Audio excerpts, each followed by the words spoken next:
Los niños se apretujaron contra la pared astillada del granero como sombras tratando de desaparecer en el bosque.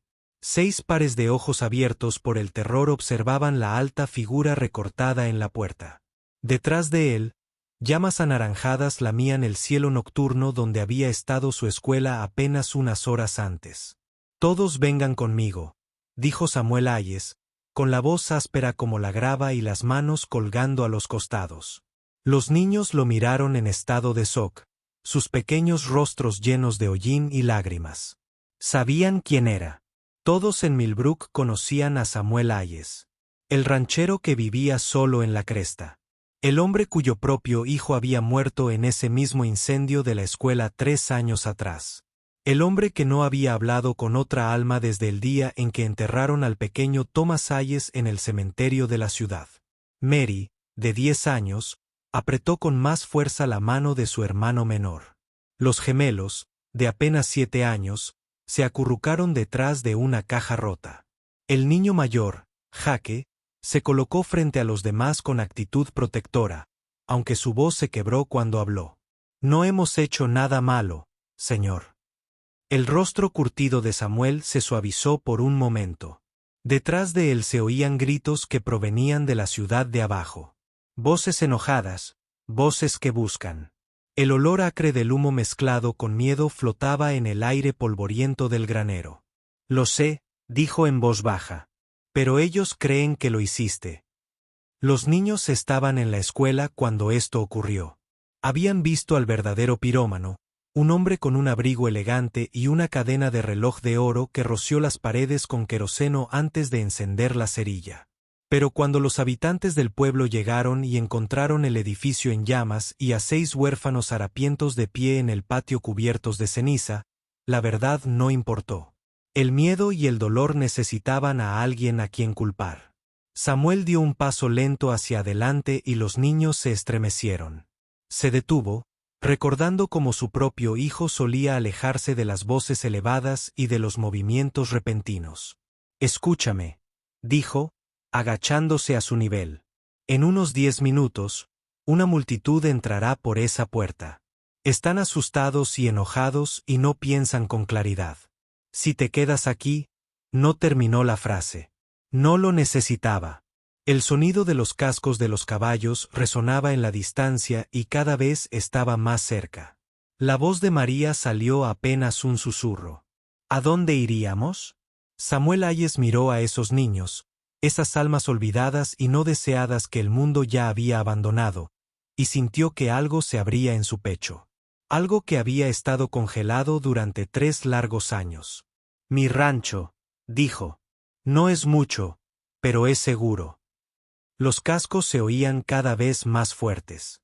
«Estás mintiendo», dijo Jake, su voz de 12 años tratando de sonar más valiente que sus manos temblorosas. «Nadie nos ayuda. Nadie nos ayuda nunca». Samuel sostuvo la mirada desafiante del niño, viendo allí reflejada la terquedad de su propio hijo. Thomas habría tenido ahora la edad de Jake si hubiera vivido. Si Samuel no hubiera estado demasiado orgulloso, demasiado enojado, demasiado absorto en su propio dolor para visitar la escuela ese día. Si hubiera estado allí cuando empezó el primer incendio. «Tal vez no», dijo Samuel. «Pero estoy aquí ahora». El estruendo de los jinetes que se acercaban se hacía cada vez más cercano. A través de los huecos del granero, Samuel podía ver la luz de la antorcha parpadeando entre los árboles. Los niños también lo oyeron. Sus rostros se pusieron pálidos como una mañana de invierno. «Nos quemarán vivos», susurró una de las gemelas, y su hermana comenzó a llorar. La mandíbula de Samuel se tensó. Hace 3 años, cuando murió Thomas, el mismo pueblo se unió en torno a él, llevándole comida, ofreciendo oraciones y compartiendo su dolor. Pero el dolor tenía una forma de convertirse en algo más feo cuando no tenía a dónde ir. Esta noche, estas mismas personas estaban cazando niños. Pensó en su casa vacía en la cima de la colina, donde la cama de Thomas todavía estaba tendida y donde las telarañas se acumulaban en los rincones que una vez resonaron con risas. Pensó en la promesa. «Mira», Lo había hecho junto a la tumba de su hijo. Nunca más se dejó importar, porque importar significaba perder, y perder significaba este dolor vacío que nunca desaparecía. Pero al observar a estos niños, se dio cuenta de que cuidar también puede significar elegir. Elegir actuar cuando la acción importaba, elegir proteger lo que necesitaba protección. María, le dijo a la niña mayor, ¿puede tu hermano caminar lejos? Ella asintió, aunque su hermano no debía de tener más de 5 años. Jaque, ¿qué tan rápido corres? Bastante rápido, dijo el niño con la barbilla levantada. El sonido de voces flotaba en el aire nocturno, nítido y furioso. Revisen el granero de los Miller, gritó alguien. Deben estar escondidos en algún lugar. Samuel tomó una decisión. Se quitó su abrigo de cuero gastado y lo envolvió alrededor del gemelo más pequeño. Nos vamos ahora. Silencioso como una sombra, mi caballo está atado detrás del granero. Los pequeños viajan en pareja. El resto caminamos. Nos mantenemos cerca del lecho del arroyo, donde las rocas no dejan huellas. ¿Por qué?, preguntó María, una pregunta cargada de años de decepción. ¿Por qué te arriesgarías por nosotros? Samuel se detuvo en la puerta trasera del granero, escuchando a la multitud que se acercaba, sintiendo el peso de 6 jóvenes vidas pendientes de su respuesta. A través de la oscuridad, la luz de la antorcha se acercó. ¿Por qué?, dijo, pensando en Thomas. Pensando en oportunidades perdidas y palabras no dichas. A veces, lo que deberías haber hecho la primera vez vuelve a aparecer. Las voces estaban a unos 50 metros de distancia.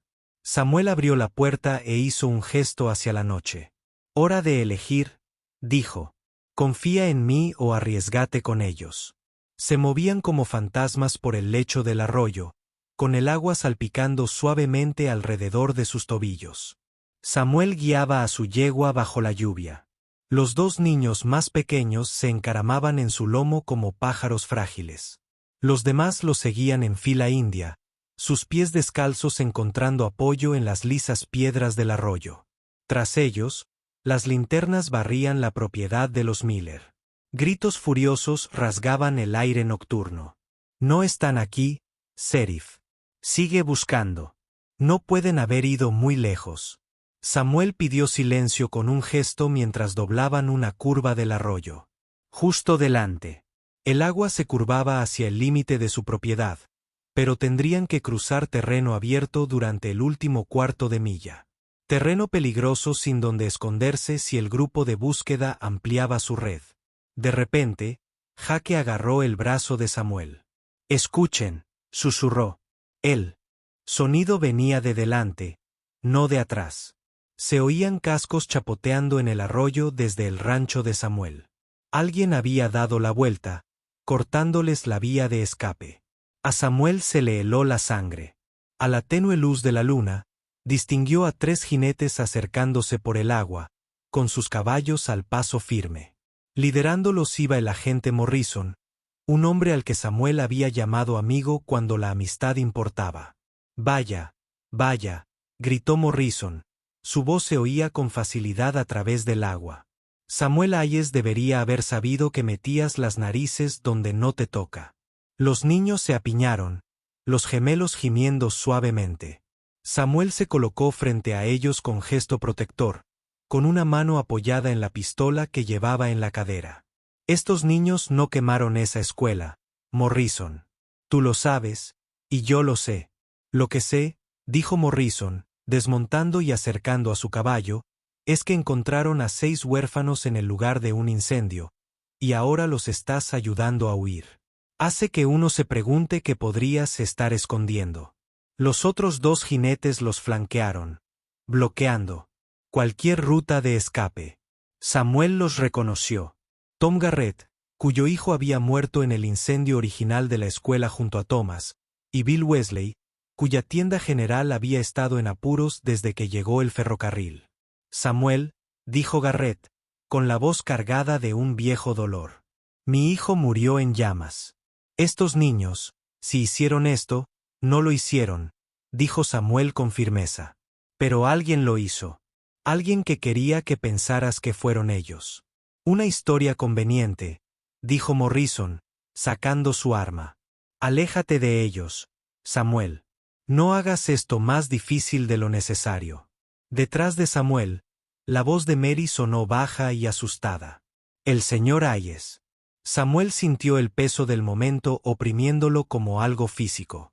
6 niños a sus espaldas, 3 hombres armados al frente, y en algún lugar en la oscuridad detrás de ellos, un grupo de búsqueda completo acercándose. Su rancho estaba justo al otro lado de la siguiente colina. Seguridad, pero imposiblemente lejos ahora. Pensó en Thomas, en la promesa que había hecho de no volver a preocuparse, de no arriesgar su corazón por algo que podría perder. Pero al mirar a estos niños, se dio cuenta de que las promesas estaban hechas para romperse. Samuel sacó su arma. Entonces supongo que va a ser difícil, dijo. El arroyo se quedó en silencio, salvo por el suave murmullo del agua sobre las piedras. 3 armas apuntando a Samuel, su propia arma firme en sus curtidas manos. Detrás de él, 6 niños contenían la respiración.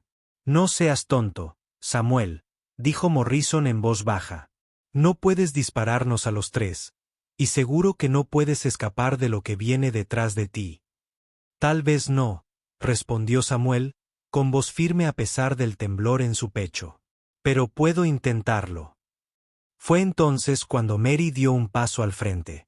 Ward, espera, dijo, con una fuerza sorprendente en su vocecita.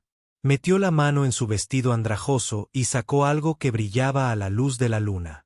Un reloj de bolsillo de oro, con la cadena enredada en sus dedos. Los ojos de Morrison se abrieron de par en par. ¿De dónde sacaste eso? Del hombre que incendió la escuela, dijo Mary, con palabras claras y seguras. Lo dejó caer al correr. Tiene iniciales en el atrás. J.R.S. Tom Garrett asusó a su caballo, inclinándose para ver. James Robert Sinclair, suspiró. El ferroviario. Las piezas encajaron como fichas de dominó. Sinclair, el representante del ferrocarril que llevaba meses intentando comprar el terreno de la escuela. El ayuntamiento se había negado, queriendo reconstruirlo en el mismo lugar donde sus hijos habían aprendido y jugado. Así que Sinclair había encontrado otra solución. Quemarlo. Culpar a los huérfanos. Dejar que el dolor y la ira del pueblo hicieran su trabajo. Lo vimos, dijo Jaque, acercándose a Mary. Lo vimos verter el queroseno. Lo vimos encender la cerilla. Pero cuando intentamos decirle al sheriff, nadie escucha a los huérfanos, terminó Morrison, bajando lentamente el arma. Dios mío, ¿qué hemos hecho? Bill Wesley seguía con el arma firme. Podría ser una trampa. ¿Podrían haber robado ese reloj? ¿De dónde? Preguntó Mary, con su joven rostro serio a la luz de la luna. No tenemos nada con que robar. No tenemos a dónde ir. Nadie que nos ayude. Hasta que volvió a mirar a Samuel. Hasta que lo vio. Samuel sintió un movimiento en el pecho, como el hielo que se agrieta bajo el sol primaveral. Estos niños, que tenían todos los motivos para desconfiar del mundo, habían elegido confiar en él. Y ahora lo protegían de la única manera que sabían, con la verdad. Tom Garrett enfundó su arma. Mi hijo murió en ese primer incendio, Sam. Si Sinclair también causó este. Se le quebró la voz. Que Dios me ayude. Estaba listo para lastimar a niños. Morrison asintió lentamente, con la vergüenza arrugando sus facciones. Los ferrocarriles han estado presionando mucho para conseguir ese terreno. Deberíamos haberlo visto. Pero el arma de Bill Wesley sigue firme. Bonita historia, dijo. Pero tenemos un pueblo lleno de gente enfadada detrás de nosotros, y quieren justicia. No se van a conformar con un reloj de bolsillo y la palabra de un huérfano. El sonido de voces que se acercaban se hizo más fuerte. El grupo de búsqueda estaba a unos 5 minutos de distancia. Sus linternas creaban un resplandor naranja entre los árboles. Samuel miró a los niños, luego a los 3 hombres que les bloqueaban el paso. El tiempo se agotaba y las opciones se reducían a una sola. Samuel tomó una decisión. Morrison, Garrett, lleven ese reloj al sheriff Davis. Díganle lo que vieron los niños. Que arreste a Sinclair antes de que el hombre pueda desaparecer en el próximo tren. Hizo una pausa, mirándolos a los ojos. Wesley, nos van a dejar pasar. ¿Qué demonios?, gruñó Wesley. Fue entonces cuando Tom Garrett hizo algo que nadie esperaba. Cabalgó directamente entre Wesley y Samuel, con el rostro duro como el granito. Bill, mi hijo murió porque James Sinclair quería lucrarse con el dolor de este pueblo. No voy a dejar que se lucre con más niños muertos. Su voz tenía la autoridad de un hombre que lo había perdido todo y había recuperado su conciencia. Si aprietan el gatillo, primero tendrán que pasar por encima de mí. Morrison asintió. Con gravedad, se unió a Garrett, formando un muro protector. Los niños están bajo mi protección ahora, le dijo a Wesley. Asuntos oficiales del sheriff. Wesley los miró, superados en número y maniobrabilidad. Finalmente, bajó el arma con una maldición. Están cometiendo un error. Quizás, dijo Samuel, pero es el error correcto. En menos de una hora, el sheriff Davis arrestó a James Sinclair en la estación de tren. La culpa del ferroviario se le notaba en el rostro al ver su propio reloj de bolsillo. El grupo de búsqueda se disipó y dijo, vergüenza y alivio se mezclan a partes iguales mientras la verdad se extendía por Millbrook. Pero Samuel no se quedó en el pueblo para ver que se hiciera justicia. Condujo a los niños por el sinuoso sendero hacia su rancho, donde la luz de la farola se derramaba cálida y dorada desde ventanas que no se habían encendido en 3 años. No es mucho, dijo, abriendo la puerta cerca de su sencilla casa de campo. Pero hay camas para todos y comida en la despensa. Los niños entraron lentamente, tocando las cosas con maravilla. Mantas limpias, paredes sólidas, la promesa de seguridad. Mary se volvió hacia Samuel, con su joven rostro serio. No somos casos de caridad, señor. Trabajaremos por nuestra capa. Samuel sonrió, con una expresión extraña en su rostro después de tanto tiempo. Espero que sí. El rancho ha estado solitario sin voces jóvenes. Mientras los niños se instalaban, explorando su nuevo hogar con la esperanza cautelosa de quienes han aprendido a no esperar demasiado, Samuel se paró en su porche y contempló el valle. En algún lugar allá abajo, Thomas estaba enterrado bajo una simple lápida. Pero por primera vez desde ese terrible día, Samuel no sintió que traicionara la memoria de su hijo al preocuparse por los hijos de otros. Años después, cuando Mary se había convertido en una buena mujer y se había casado con el hijo del médico, cuando Jake se había convertido en el mejor capataz del rancho en 3 condados, cuando los gemelos habían abierto una exitosa panadería en el pueblo, se reunían alrededor de la mesa de Samuel cada Navidad. Y Mary siempre contaba la historia de la noche en que un ranchero afligido eligió el amor sobre el miedo, eligió la acción sobre parálisis, eligió albergar lo que necesitaba refugio. El anciano escuchaba, con las manos curtidas y cruzadas, observando los rostros que habían pasado de niños asustados a adultos fuertes. Y a veces, cuando el fuego se apagaba y la noche se volvía silenciosa, añadía su propio final al relato. A veces, Samuel decía con voz suave y contenta, lo que crees salvar, termina salvándote a ti.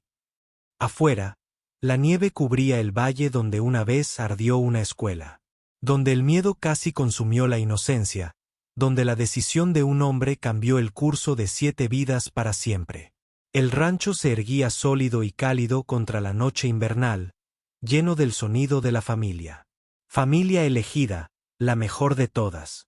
Al final, eso era lo que importaba. No la sangre que los unía, sino la decisión de permanecer unidos. La decisión de volver a casa. Historias como esta no solo se cuentan, se sienten. Si tú también la sentiste, suscríbete y sigue con nosotros.